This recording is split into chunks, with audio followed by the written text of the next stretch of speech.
Hoje nós vamos falar então das doenças intestinais inflamatórias. Esses são meus conflitos de interesse, potenciais conflitos de interesse. Então, as doenças intestinais inflamatórias são inflamações crônicas do intestino, né? São afecções imunomediadas. E nós temos as duas principais doenças inflamatórias intestinais, a retocolite ulcerativa e a doença de Crohn. A retocolite ulcerativa, como o próprio nome já diz, é uma inflamação apenas da camada da mucosa e da musculares, que acomete até a musculares mucosa, que acomete a região do reto e a região do cólon. E geralmente tem um gradiente distal. Aqueles pacientes com retocolite ulcerativa, eles têm geralmente o processo inflamatório começa de forma mais grave, mais importante, se inicia no reto e posteriormente progride para as suas porções mais craniais. E a doença de Crohn é uma doença que acomete também, a doença inflamatória crônica que acomete da boca até o ânus, e já é uma doença transmural, e além de tudo isso, é muito comum nos portadores de doença de Crohn as manifestações aí anais, anorretais, como eu vou mostrar para os senhores. Essas afecções, elas evoluem com surtos de remissão e exacerbação do quadro diarreico.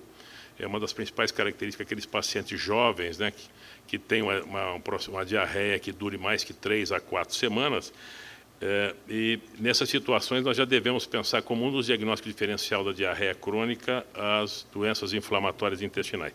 Se nós olharmos um pouquinho nesse diapositivo, nós temos notado que as doenças intestinais inflamatórias têm crescido, têm tido aí um aumento da sua incidência e da prevalência de uma maneira geral no mundo. É importante dizer que nos países industrializados, essas doenças começaram a aparecer no século XIX, aqueles países de industrialização. Eles atingiram, quando nós analisamos hoje alguns países, tipo Inglaterra, Estados Unidos, Canadá, etc., nós notamos que essas afecções já atingiram um platô do ponto de vista da prevalência. Então, é diferente o que tem acontecido nos países que eram a incidência e prevalência baixa, tipo América do Sul, né, o Brasil, a Ásia, a África. Então, esses países nós temos notado realmente um aumento da incidência dessas doenças intestinais inflamatórias. Então, aqui, por exemplo, aqui é um estudo, uma tese do médico doutor do Carlos Roberto Vitória, aqui de Botucatu, onde nós podemos, aqui no estado de São Paulo, ver claramente que tem ocorrido, ao longo dos anos, um aumento aí, tanto da incidência quanto da prevalência dessas duas afecções intestinais. Aqui é um outro estudo, uma tese também do Dr. Miguel Parente, lá da Universidade do Piauí, que ele avaliou um grupo grande de pacientes lá no Nordeste. Geralmente, tanto a doença de Crohn e retocolite era muito mais comum no Sul e no Sudeste, mas o Dr. Miguel Parente mostrou também numa tese bastante importante, publicada numa revista aí de impacto, de um bom impacto, mostrando que também lá no Piauí, no Nordeste, essas afecções têm aumentado a sua incidência. Então, independente da área que o médico especialista for trabalhar, com certeza, em algum momento, ele vai se deparar com as doenças intestinais inflamatórias. Com relação ao diagnóstico, geralmente nós não temos um dado aí patognomônico, uma característica única que faz o diagnóstico da doença de Crohn ou da retocolite ulcerativa, mas nós devemos começar através do diagnóstico baseado numa boa história clínica, nessa diarreia crônica que dura mais 3 a 4 semanas, associado a cólicas abdominais importantes, a sangramentos, né? Sangramentos são bastante comuns, e também nessas situações nós devemos sempre investigar as manifestações extraintestinais, que são bastante comuns nesses pacientes, tanto com doença de Crohn quanto na retocolite ulcerativa. Os exames laboratoriais têm uma importância relativa, não para o diagnóstico específico das doenças intestinais inflamatórias, mas para avaliar, sim, a presença de anemia, a presença de atividade inflamatória através da realização da proteína C reativa, da calprotectina fecal, processos infecciosos, a leucocitose. Geralmente, esses pacientes, devido ao quadro diarreico, são pacientes bastante emagrecidos, têm albumina baixa, ferro também, a ferropenia é bastante importante, né? E o índice de saturação de transferrina é extremamente importante também nesses pacientes.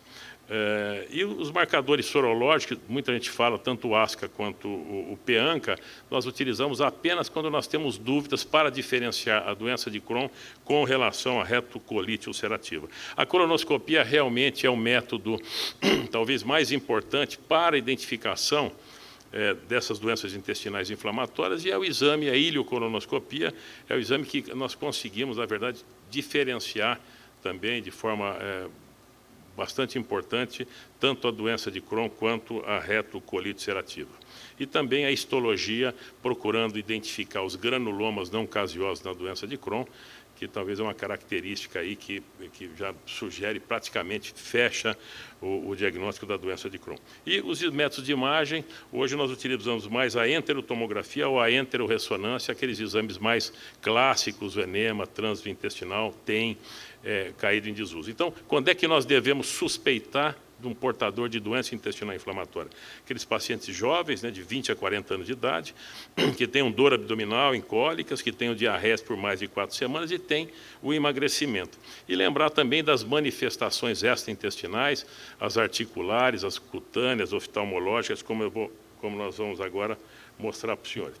Aqui é um dado, um trabalho aqui feito de alguns anos atrás, pelo doutor Aderso, doutor Aitan, fizeram um levantamento do quadro clínico dos principais sintomas presentes nos portadores de doença de Crohn que foram internados tanto no Hospital das Clínicas de São Paulo quanto na USP. Então, nós podemos ver que na doença de Crohn a dor abdominal é importante, náuseas e vômitos é importante, principalmente a doença de Crohn perineal, as fístulas perineais, as fissuras, aquelas fissuras crônicas, são importantes, e a presença de dor na fossa ilíaca direita e uma massa, um plastrão localizado na fossa ilíaca direita, são algumas características que nos fazem direcionar o diagnóstico para uma doença de Crohn. E com relação à retocolite ulcerativa, principalmente o sangue nas fezes, aquele muco, aquela mucorreia, a saída de muco, às vezes uma pequena dermatite perenal, e o tenesmo, como eu já disse, devido a essa proctite importante, que é onde se inicia a doença intestinal inflamatória. Então, aqui, basicamente, o que nós podemos ter como os principais sinais e sintomas que ocorrem mais de 50% daqueles pacientes que têm o diagnóstico confirmado de doença de Crohn e de retocolite ulcerativa. Aqui os exames que eu já falei para os senhores, o que é muito importante hoje que nós utilizamos, nós devemos ter em mente, são os biomarcadores. Na realização, além daqueles exames gerais, procurando anemia, quadros infecciosos, nós seguimos esses pacientes através do uso da proteína C reativa e da calprotectina fecal. São dois marcadores sorológicos que nós utilizamos muito para o segmento e o acompanhamento da atividade inflamatória desses pacientes. São exames utilizados após nós iniciarmos o tratamento com os medicamentos que logo falarei para os senhores. Nós utilizamos, antigamente se realizava colonoscopias repetidas, a cada 3, 4, 6 meses, tinham pacientes que apareciam, às vezes, com 4 colonoscopias, 3, 4 colonoscopias durante um ano.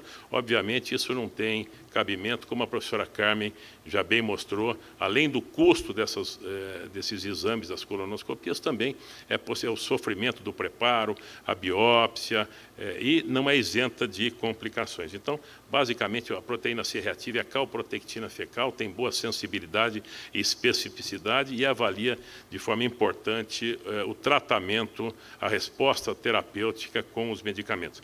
Aqui são algumas manifestações extraintestinais comuns nesses pacientes, tanto com doença de Crohn quanto retocolite ulcerativa.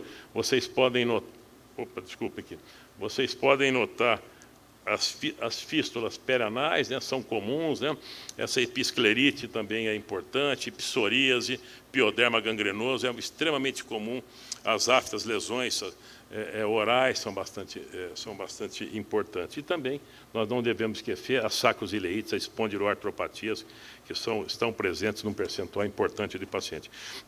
Da região perineal, além do exame proctológico, do exame clínico, para a confirmação dos trajetos fistulosos, de coleções ocultas, etc., para um tratamento adequado desse paciente, o que nós utilizamos, basicamente, é a ressonância magnética nuclear, que é o melhor exame que vai nos definir a presença dos trajetos fistulosos, orifício interno, coleções ocultas. E ultrassom endoanal, que nós temos utilizado pouco nesses pacientes, até porque naquelas lesões são extremamente dolorosas, que realmente, às vezes, a colocação de um probe no interior do ânus, ou como nessa situação, como vocês podem ver aqui, esse é um paciente também do Hospital das Clínicas, né?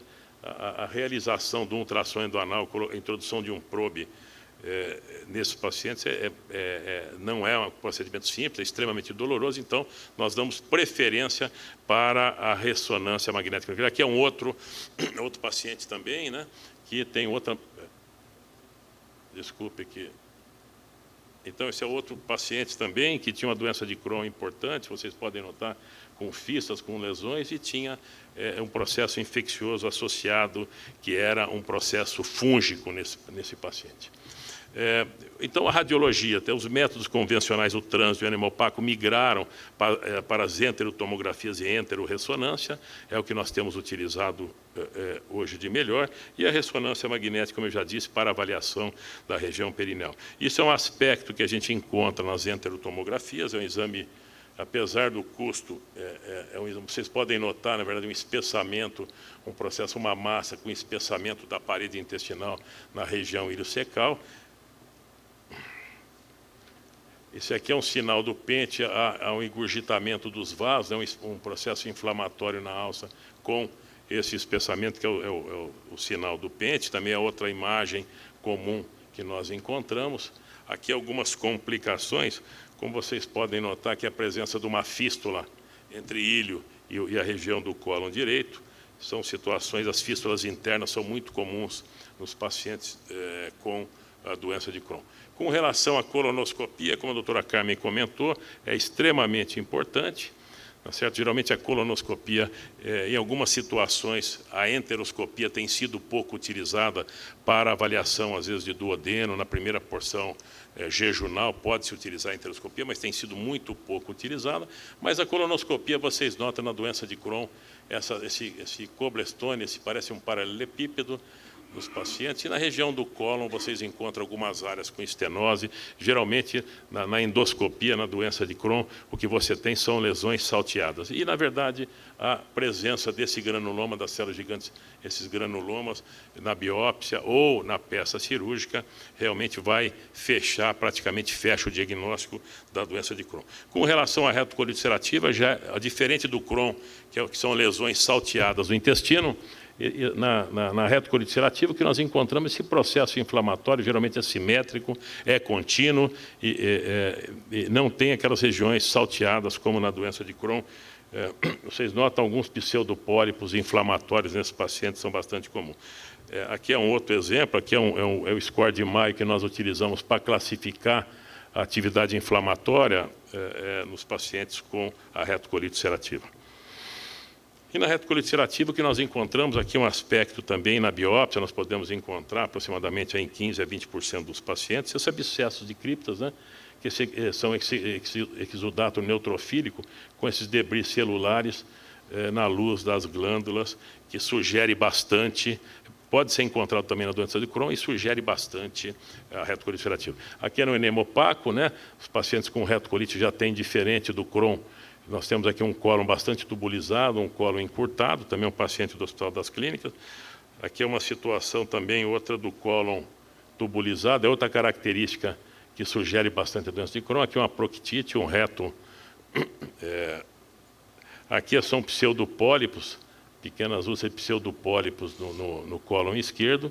E aqui é um paciente com um megacólon tóxico. Os pacientes, durante a evolução, essa atividade inflamatória persistente, uma pior atividade inflamatória, nós temos lesões mais profundas na parede e uma dilatação, uma grande dilatação, o aparecimento do megacólon tóxico, que geralmente esse paciente tem que ser internado em um tratamento com drogas anti-TNF e eventualmente cirurgia, podendo evoluir até para uma perfuração nesses pacientes com retocolite ulcerativa, que é mais comum.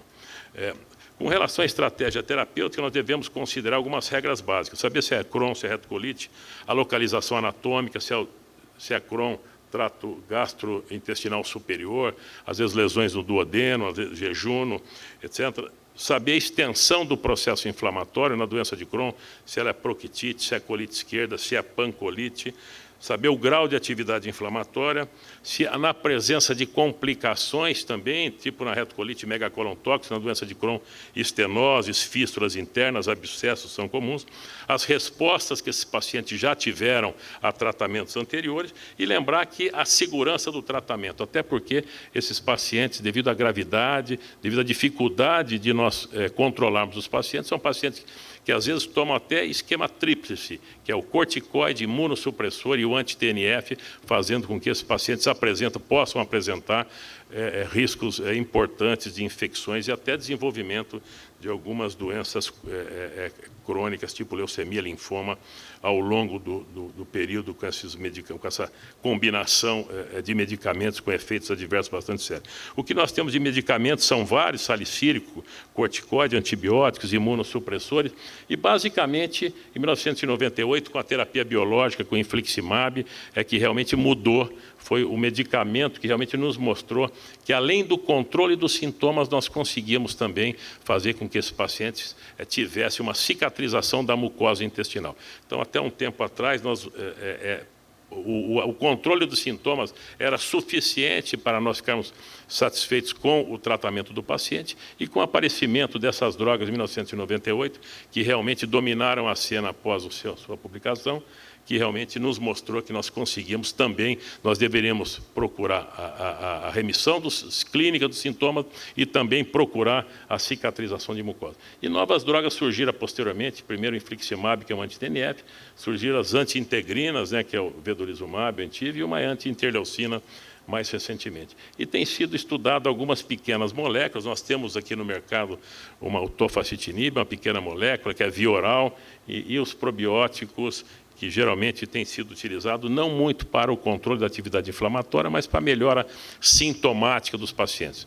Os probióticos melhoram, diminuem a distensão, às vezes melhoram um pouco a sintomatologia, mas normalmente não melhora muito a atividade inflamatória. Então, no passado, apenas o controle dos sintomas, e hoje, com as novas drogas, nós devemos procurar a remissão endoscópica desses pacientes. Que nós sabemos que, quando nós temos a remissão endoscópica, tanto na doença de Crohn quanto na retocolite ulcerativa, na verdade, você conseguindo a remissão endoscópica, os pacientes têm uma qualidade de vida melhor, necessitam de menos internações, menos cirurgias e taxas de complicações bastante menores, tanto na doença de Crohn quanto na retocolite ulcerativa. Esse é apenas um diapositivo de um professor francês, o professor Cousins, mostrando que isso aqui é um grupo muito grande de pacientes, um N muito grande de pacientes, que eles seguiram esses pacientes na França durante 20 anos. E quando no momento do diagnóstico, a maior parte desses pacientes com doença de Crohn tinha um fenótipo inflamatório, apenas inflamação intestinal. E apesar de todos os cuidados que esse professor Cousins, francês, do Hospital Santo Antônio, ao longo de 20 anos, apenas 12% dos pacientes continuaram apenas com atividade inflamatória.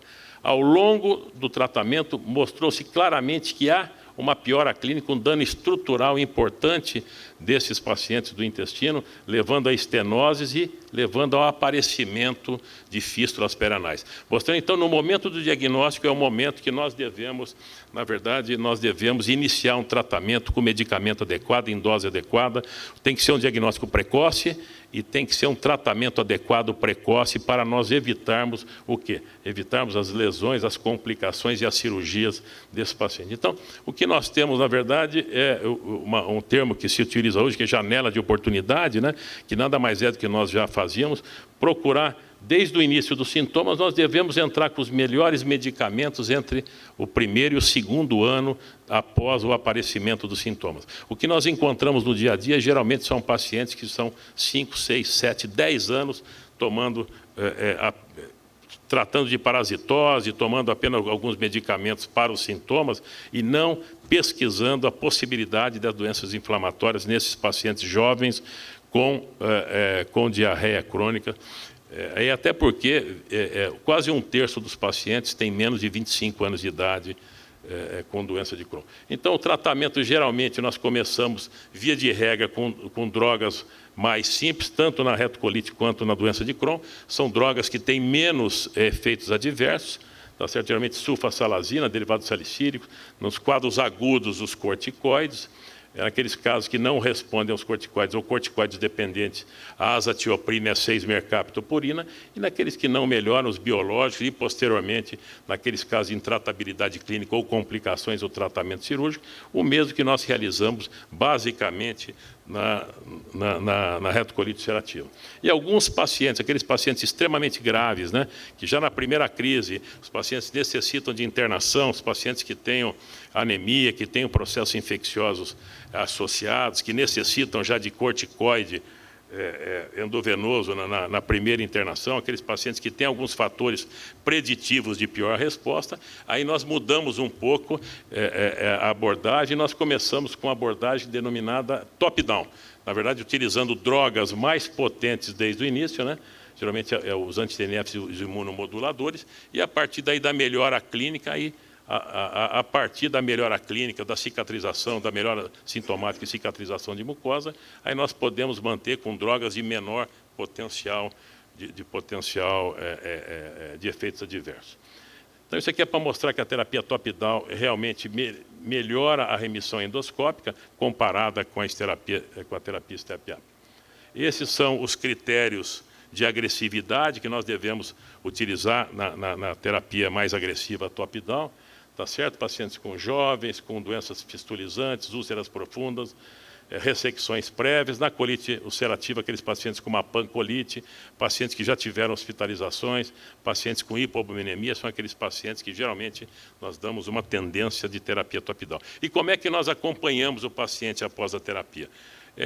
Com esse esquema, com essa estratégia treat to target, nada mais é que nós não devemos apenas ficar olhando os sintomas que os pacientes têm, a controlar apenas com o melhor dos sintomas. Nós devemos realizar a cada 3 meses exames físicos, exames laboratoriais, principalmente acompanhar com a proteína C reativa e a calprotectina. Nós vamos, após o início do tratamento adequado, nós avaliamos a cada 3 meses até a resolução dos sintomas, e após aí, 9 a 12 meses, nós realizamos, naqueles pacientes com melhora clínica, aí sim nós realizamos a endoscopia. Então, a endoscopia para avaliação apenas após 9 meses a 12 meses. Então, basicamente, o que eu queria dizer em termos do tratamento é isso, só lembrar que, apesar de todas essas medicações, muitos pacientes ainda necessitam de tratamento cirúrgico, principalmente as indicações, aquela falta de resposta aos tratamentos com piora clínica, nas complicações e no aparecimento de displasia e de neoplasia. Isso é um trabalho de um grupo mostrando que na era antes dos biológicos, terapias biológicas, 70% dos pacientes necessitavam de tratamento cirúrgico com doença de Crohn. E mais recentemente, estudos mais recentemente, mostrando que 40% dos pacientes necessitam de tratamento cirúrgico. Então, acho que basicamente, como mensagens finais, eu queria dizer que nós temos uma incidência crescente no Brasil das doenças intestinais inflamatórias, tem um amplo espectro de apresentação clínica, às vezes a diferenciação do Crohn e da retocolite numa fase inicial não é tão simples. A escolha do tratamento tem que ser individualizada, tá certo? O primeiro medicamento biológico que você vai utilizar é extremamente importante, na verdade o primeiro tiro é importante. Além da terapia anti-TNF, nós temos outros medicamentos, né, naqueles pacientes que têm falha ou perda de resposta secundária, e lembrar que a cirurgia é indicada apenas nas intratabilidades clínicas, complicações e no aparecimento das displasias. Então, queria agradecer a atenção de todos e lembrar que a relação médico-paciente nessas doenças graves, doenças intestinais inflamatórias, são extremamente importantes. A esperança e a confiança, tanto do médico quanto do paciente, deve prevalecer no tratamento desse paciente. Muito obrigado pela atenção dos senhores.